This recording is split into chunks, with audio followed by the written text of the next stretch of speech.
주님은 그냥 살지 않으셨습니다. 그냥 사역하지 않으셨습니다. 주님은 메시아 그리스도로서 자신이 무슨 사역을 해야 될 것인지 분명히 인식하시고 그에 따라 사역하셨습니다. 그는 십자가 사건을 통해서 우리에게 죄사함과 하나님 나라를 주시는 분이십니다. 그는 십자가 사건으로 인간의 죄 문제를 해결하심으로써 죄로 인해 사단에게 묶인 죄의 종들을 구출해서 하나님 나라 천국에 속하도록 옮겨주십니다. 이것이 우리가 받은 구원입니다. 주님은 자신이 이 일을 이루기 위한 메시아임을 분명히 인식하셨고 그에 따라 모든 사역을 진행하셨습니다. 우리 복음서에 기록된 주님의 사역들 그냥 하신 게 아니에요. 다 이 사역을 바라보시면서 다 연관되게 하신 겁니다. 그는 병자를 고치셨습니다. 보지 못하는 자 보게 하시고, 걷지 못하는 자 걷게 하시고, 듣지 못하는 자 듣게 하시고, 죽은 자도 살리셨습니다. 그냥 불쌍하니까 하신 게 아닙니다. 인간이 범죄하기 전 영생의 상태일 땐 인간에게 질병 없었습니다. 죽음 없었습니다. 왜 인간이 병들고 죽고 고통당하게 되었느냐? 죄 때문에. 다시 말해 죄로 인한 증상들이에요.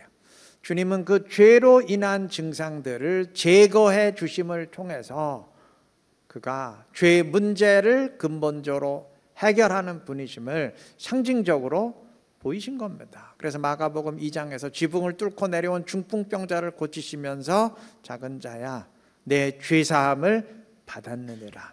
그 왜 병을 치유하는데 죄사함 받았다 그러나요?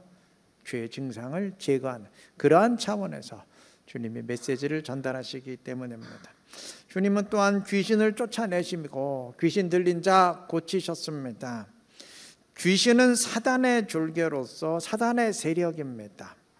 주님은 귀신을 쫓아내시고 사단의 세력에 사로잡혔던 자를 자유케 해 주심을 통해서 자신이 사단의 세력을 물리치고 사단에게 속한 죄인들을 자유하게 하심으로 하나님 나라에 속하게 하는 분이심을 역시 보이신 겁니다. 그 차원에서 하신 거예요. 그래서 주님이 마태복음 12장 28절 등에서 내가 하나님의 성령을 힘입어 귀신을 쫓아내는 것이면 하나님의 나라가 이미 너희에게 임하였느니라. 사단의 나라를 쫓아낼 때 하나님 나라가 임합니다. 그렇게 말씀하신 겁니다. 주님은 세리와 죄인의 친구라는 별명을 얻을 정도로 당시 죄인의 대명사였던 세리 죄인들과 함께 하셨어요. 그것을 통해서 나는 죄인들과 함께하고 죄인들의 문제를 해결하기 위한 구원자이다 분명히 보여주셨습니다. 그는 바람과 바다를 명하시며 풍랑을 잔잔케 하셨습니다. 죄로 인해 사단에게 속하게 된 것은 인간뿐만이 아니에요. 자연 만물도 함께 사단에게 속하게 됐습니다. 지진, 풍랑, 천재지변 이거 처음에 영상의 상태일 때 없었어요. 죄로 인해서 온 세상이 사단의 통치하에 들어갔기 때문에 지금 사단에게 조종당하는 이러한 일들입니다. 주님은 풍랑과 태풍을 온전케 하심을 통해서 즉 사단의 통치에 속했던 증상들을 무력화시키심을 통해서 자신이 결국 사단을 정복할 자이심을 사단을 정복함으로써 사단에게 속했던 자연 만물도 온전케 하고 사단에게 속했던 죄종 죄인들도 결국은 자유케 하실 분이심을 상징적으로 보이신 겁니다. 그는 복음을 전파하셨는데 그의 복음은 늘 하나님 나라 복음이었습니다. 그가 선포한 첫 번째 메시지도 회개하라 하나님 나라가 가까이 왔느니라 였고 그 이후의 메시지 역시 마찬가지입니다. 물론 숫자가 중요한 건 아니지만 주님이 직접 자신의 입으로 하나님 나라를 말씀하신 경우가 복음서에서 무려 70번이 넘습니다. 압도적인 숫자죠. 그런데 이상하게도 주님은 그렇게 하나님 나라를 계속 선포하시면서도 하나님 나라는 이거다 구체적으로 정의하신 적이 없어요. 그냥 하나님 나라는 이런 식으로 온다, 하나님 나라는 마치 이와 같다, 주변 설명만 하셨지 자신의 십자가 죽음과 부활을 통해서 죄로 인해 사단에게 속했던 자들이 이제 사단의 종에서 풀려나서 하나님 나라에 속하게 되는 것, 그게 하나님 나라의 핵심 사실이라는 사실 단 한 번도 말씀하지 않으셨어요. 십자가 사건도 마찬가지예요. 주님의 사역은 세 부분으로 구분됩니다. 갈릴리 지역을 중심한 사역, 그리고 맨 마지막에 예루살렘에 가셔서 죽으시고 부활하고 승천하시는 마지막 사역, 그리고 그 중간에 이제 갈릴리 지역을 중심한 사역 다 마치시고 예루살렘 마지막 사역에서 가시는 길 위에서의 사건들. 그러니까 결국은 갈릴리를 중심한 사역이 3년 전부예요. 근데 그 사역 기간 동안 주님 단 한 번도, 십자가가 핵심임에도 한 번도 십자가 죽음과 부활 말씀하신 적이 없어요. 죽으시기 위해서 출발하시는 그 순간부터 비로소 말씀하셨습니다. 정확히 말하면 말씀하지 않으신 게 아니고 말씀하실 수가 없었습니다. 만약 주님이 처음부터 십자가 사건과 이를 통해 우리에게 주어지는 하나님 나라 천국을 말씀하셨더라면 단언컨대 단 한 명도 그의 제자로 따라 나서지 않았을 겁니다. 주님이 3년 동안 제자들과 관계를 탄탄히 맺어놓은 다음에, 그리고 마지막 순간에야 십자가 사건을 말씀하셨어도 단 한 명도 그거 받아들이지 않았어요. 끝까지 거부하다가 결국 배신을 했는데, 처음부터 말씀하셨으면 당연히 그 누구도 제자가 되지 않았을 것이고, 제자만 안 된 게 아니고 저런 미친놈이 있나, 저런 사이비 이단 교주가 있나 돌로 쳐 죽이려 했을 겁니다. 주님은 말씀하실 수 없으셨어요. 참 답답하셨을 겁니다. 대신 그는 이렇게 돌려서 말씀하셨습니다. 4절 마지막 부분, 내 때가 아직 이르지 아니하였나이다. 여러분, 본문의 사건에서만 말씀하신 게 아니죠. 오늘 오전에 성경 구절 언급한 것처럼 주님은 사역의 시간이 지나면 또 아직 내 때는 이르지 않았다 말씀하시고, 또 시간이 지날 만하면 또 아직 내 때는 이르지 않았다, 또 아직 내 때는, 계속 말씀하세요. 그리고 오늘 오전에 말씀드린 것처럼 드디어 십자가 사건의 때가 되었을 때 주님은 마지막 고별사를 마치신 뒤 17장 1절에서 이제 내 때가 이르렀도다 선포하시고 잡히시고 십자가 사건 당하셨습니다. 요한복음은 예수님이 말씀하신 그의 때가, 그가 체포당하시고 십자가 사건을 당하시는 때라는 사실을 분명히 상황 설명을 통해 증언합니다. 오전에 말씀드렸기 때문에 성경 구절 다시 반복하지는 않겠습니다. 물론 주님이 아직 내 때가 이르지 아니하였다 말씀하실 때 그 누구도 그 말씀이 십자가 사건의 때를 의미한다고는 생각하지 않았습니다. 아무도 그 의미를 이해할 사람도 없었고 받아들일 사람도 없었습니다. 제자들도 마찬가지입니다. 그럼에도 주님은 아무도 이해하고 받아들일 사람이 없는 그 상황 속에서도 계속 십자가의 때를 인식하시면서 아직 내 때는 이르지 않았다, 아직 내 때는 이르지 않았다, 내가 지금 노골적으로 십자가 복음을 말할 수 없는 상황에 있지만 아직 그때는 이르지 않았다. 다시 말하면 그때는 온다, 언젠간 도착한다, 나는 그때를 바라보며 사역한다, 그 의식 지니시고 사역하셨던 겁니다. 여러분, 우리도 그래야 됩니다. 주님이 주님의 때를 바라보시며 살아가신 것처럼 우리도 나의 때를 바라보며 살아야 됩니다. 예수님의 때가 십자가 사건을 통해서 구원의 길을 완성하는 때라면 나의 때는 주님의 의도처럼 나의 구원이 완성되는 때, 즉 하나님 나라 천국에 들어가는 때, 영생의 존재로 완전히 변화되는 때, 주님이 말씀하신 것처럼 주님과 같은 영광의 몸으로 변화되는 때, 그때를 소망하며 살아가야 될 줄로 믿습니다. 주님은 우리를 위한 구원의 길이 완성되는 때를 바라보시며 사셨어요. 그리고 완성시키셨어요. 그럼 우리는 당연히 그 구원이 나에게 완전히 적용되는 때, 그때를 바라보며 살아야죠. 그러면 주님이 행하신 것과 우리가 걸어가는 길 일직선상에 놓이지 않겠습니까? 주님과 내가 같은 마음, 이심전심 되지 않겠습니까? 동상이몽이 아니고 이심전심 하나로 되지 않겠습니까? 여러분, 믿음, 소망, 사랑할 때 소망이 곧 이런 의미입니다. 무엇을 소망한다는 말이냐? 구원의 완성을 소망한다는 말입니다.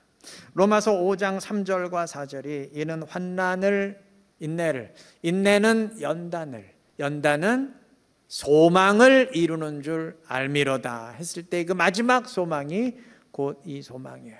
구원의 완성에 대한 소망, 하나님 나라 천국에 드디어 들어가게 되는 소망을 말해요. 바울 사도가 표대를 향해 달려간다고 할 때 그 표대가 바로 이것을 의미합니다. 여러분, 그냥 사는 사람과 구원의 완성을 소망하면서 하늘나라 소망 가운데 사는 사람 다르지 않겠습니까? 그냥 사는 사람하고 의식을 지니고 사는 사람이 그게 어떻게 같겠어요? 당연히 다르죠. 부디 그리스도인으로서 구원받은 자로서 이제 구원의 완성을 향해 나아가야 될 자로서 부디 그냥 살지 마시고 나의 때를 소망하면서, 다시 말하면 구원의 완성의 때, 천국에 들어갈 때, 영생의 존재로 완전히 변할 때, 주님과 같은 영광의 몸으로 완전히 부활될 때를, 그때를 소망하면서 그 소망 가운데 살아가시기를 바랍니다. 그래서 이 땅에서도 하나님 나라를 소망하며 그 나라를 미리 살아갈 수 있는 지혜롭고 복된 우리 이룬게 모든 성도님들 되시기를 바랍니다. 자, 혼인잔치 도중에 포도주가 다 떨어졌어요. 3절은 증언합니다. 예수의 어머니가 예수에게 이르되 저들에게 포도주가 없다 하니, 도움을 요청한 것이죠. 자, 이에 대한 예수님의 답변이 4절입니다. 예수께서 이르시되 여자여 나와 무슨 상관이 있나이까. 여러분, 성경을 읽는데 꼭 성경 원어가 필요한 건 아니에요. 몰라도 상관없어요. 목사도 마찬가지입니다. 꼭 설교하는데 원어가 꼭 필요한 건 아니에요. 그런데 필요할 때가 있어요. 모르면 실수할 의미가 파악 안 될 때가 있는데 지금 읽은 4절이 그렇습니다. 자, 나와 무슨 상관이 있나이까 라고 번역된 말은 얼핏 보기엔 아니 이 잔치에 포도주가 넘쳐나건 모자라건 그건 그 사람들 소관이지 나하고 뭔 상관이 있습니까? 그런 의미로 들리는데 아니에요. 원어를 보면은 그런 상관관계가 아니고 당신이 나와 무슨 상관이 있습니까? 라는 의미예요. 이게 우리나라 말 번역에선 당신이라는 말을 빼버렸어요. 그래서 포도주가 없는 거하고 나하고 무슨 상관이 있습니까? 이렇게 오해하기 좋게 번역을 했는데 실제로 많이 오해들 해요. 그런 의미가 아니고 원어로 읽으면 어머니 당신, 마리아 당신하고 나하고 뭔 상관이 있습니까? 이런 의미예요. 자, 이 말은요, 당시 사람들이 종종 쓰던 말입니다. 아주 상투적인 말인데 신약 성경에서 이 똑같은 말이 몇 번 쓰였어요. 근데 글쎄 이게 우연인지 모르겠는데 귀신들이 예수님께 말할 때 이 말이 많이 쓰였어요. 몇 구절 예를 들게 마가복음 1장 24절에서 귀신들이 예수님을 향해 이렇게 말해요. 나사렛 예수여 우리가 당신과 무슨 상관이 있나이까? 우리를 멸하러 왔나가. 이때 똑같은 말이에요. 그 다음에 이제 마가복음 5장에 보면 군대 귀신 들린 자 고치는 사건이 있잖아요. 그때 군대 귀신 들린 자가 예수님께 이렇게 말해요. 지극히 높으신 하나님의 아들 예수여, 나와 당신이 무슨 상관이 있나이까? 이 말이에요. 늘 쓰던 말. 이게 원어로 보면 글자 하나 안 틀리고 똑같아요. 자, 이 말은 말하는 사람이 상대방과 거리를 두면서 아니 당신과 내가 무슨 상관이 있느냐 이렇게 지적하거나 책망하는 말입니다. 뭐 노골적으로 비난하는 말은 아닐지라도 절대 기분 좋은 말 아니에요. 이 기분 나쁜 말입니다.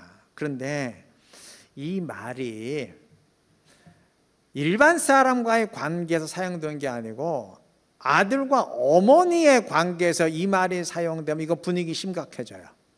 아들이 어머니에게 당신하고 나하고 무슨 상관이에요? 당신이 나하고 무슨 상관이에요? 이렇게 말하면 이건 어머니에게 할 말이 아니죠. 그렇잖아요. 아니 일반 사람하고는 관계를 끊을 수 있어도 어머니하고 아들인데 무슨 상관이 있다니, 어머니의 자식인데 이건 해서는 안 될 말이에요. 근데 예수님 이 말 하신 겁니다.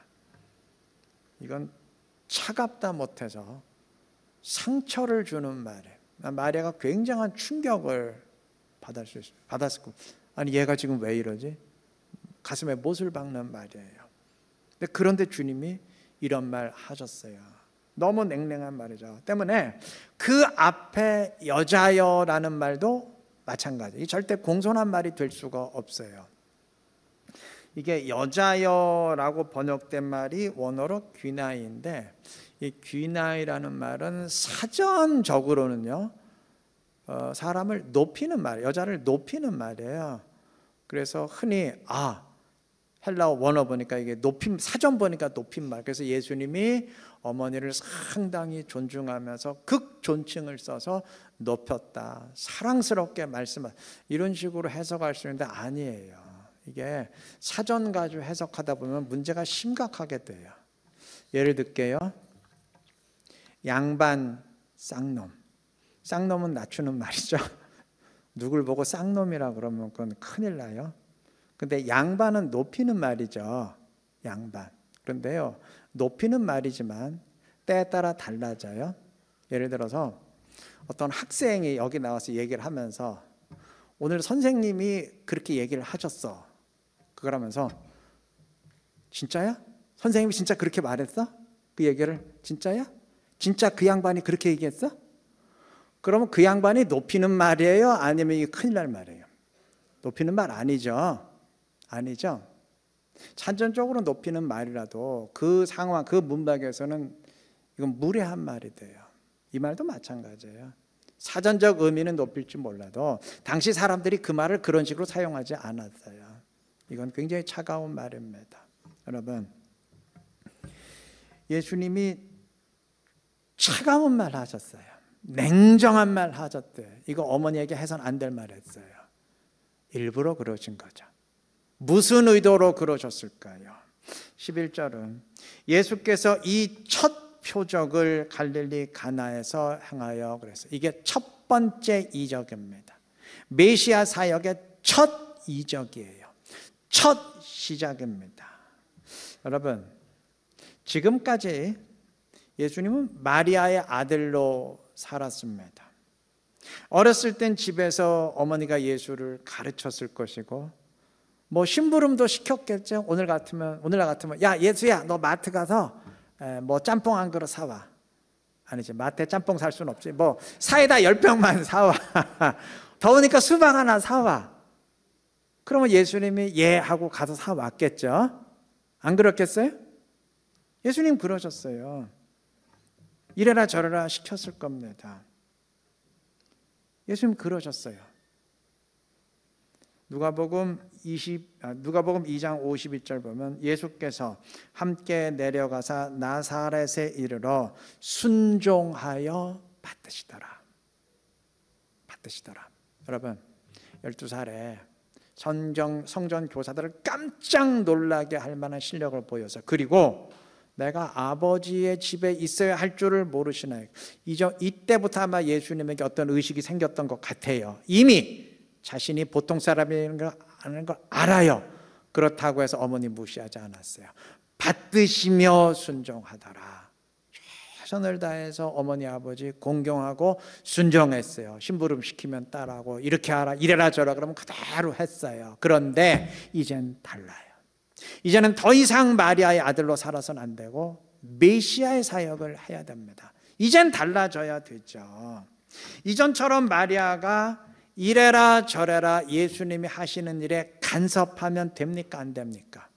예수님에게 마리아가 야, 너 저기 가서 이적행해라. 너 십자가 지지 마라. 뭐 이런 식으로 간섭하면 되나요 안 되나요? 야, 쟤는 내 마음에 안 되니까 제자로 뽑지 말고 야, 저 사람 내 마음에 내가 제자로 이러면 되나요 안 되나요? 안 되죠. 이젠 관계 정리되어야 합니다. 주님은 그것을 선포하신 거예요. 이적의 첫 사건부터 그것을 선포하셨어요. 당신하고 나는 이제 상관없습니다. 개입하시면 안 됩니다. 분명히 선을 그으신 거예요. 첫 사건이기 때문에 일부러 분명히 하셨을 겁니다. 보통 처음에 분명히 선포하잖아요. 맞아요. 아무리 어머니라도 이제 공과 사는 철저히 구분되어야 됩니다. 이제 주님은 어머니의 말이라 그래서 따르지 않아요. 이전까지는 어머니 말에 절대적으로 순종했어요. 근데 이제 패러다임 변했습니다. 메시아 사역을 시작한 순간 이제 어머니의 말이라고 듣지 않습니다.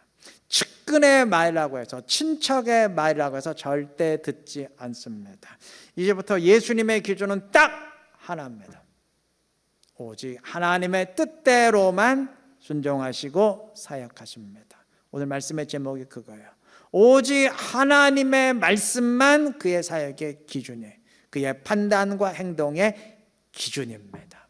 우리도 그래야 됩니다.